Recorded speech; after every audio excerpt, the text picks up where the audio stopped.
What's up? This is an interesting video that I'm going to do today because it's the downside to all this stuff. It's when you're doing deals, if you do enough deals, one day you're going to hit a deal and it's just not going to go the way that it's planned.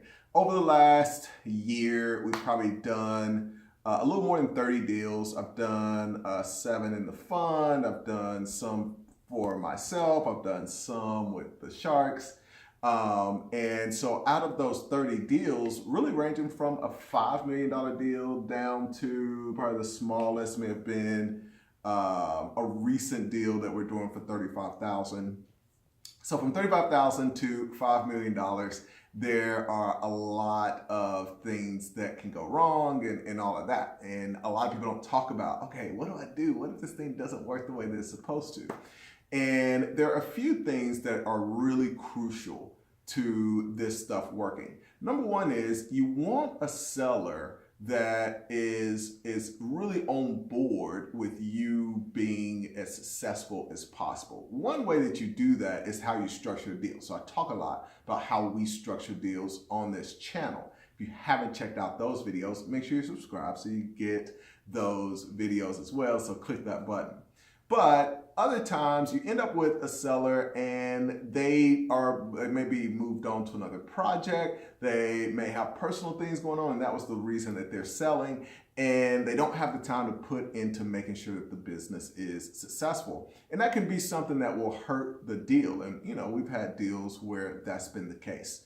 But the neat thing is, if you're doing the due diligence process the way that we teach people to do it, you may have 30 deals and you're going to have 2 or 3 that don't work out.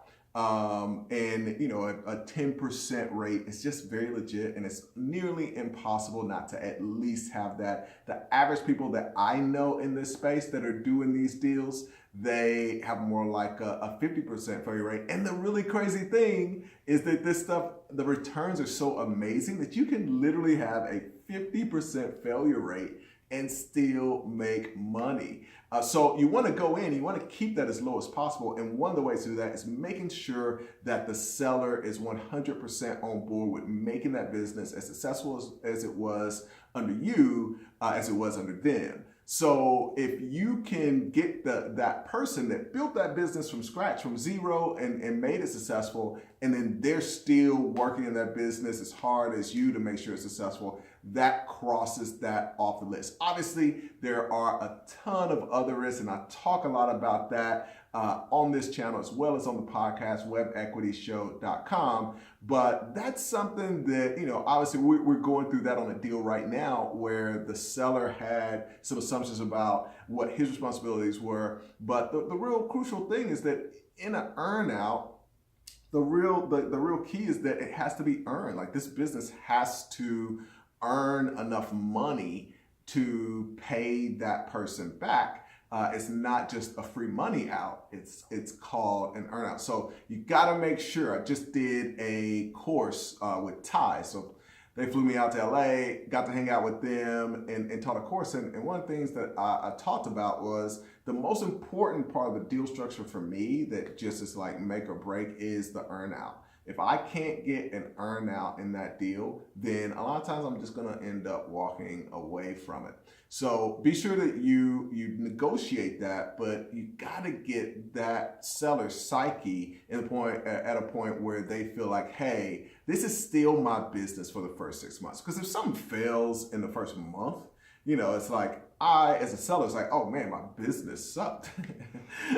So you've got to have them come into the table with that attitude. Hope that helps you guys. Love that y'all are out there negotiating and doing deals. Loving the emails that are coming in. So keep those coming. Be sure to like the video, comment below, and be sure to subscribe.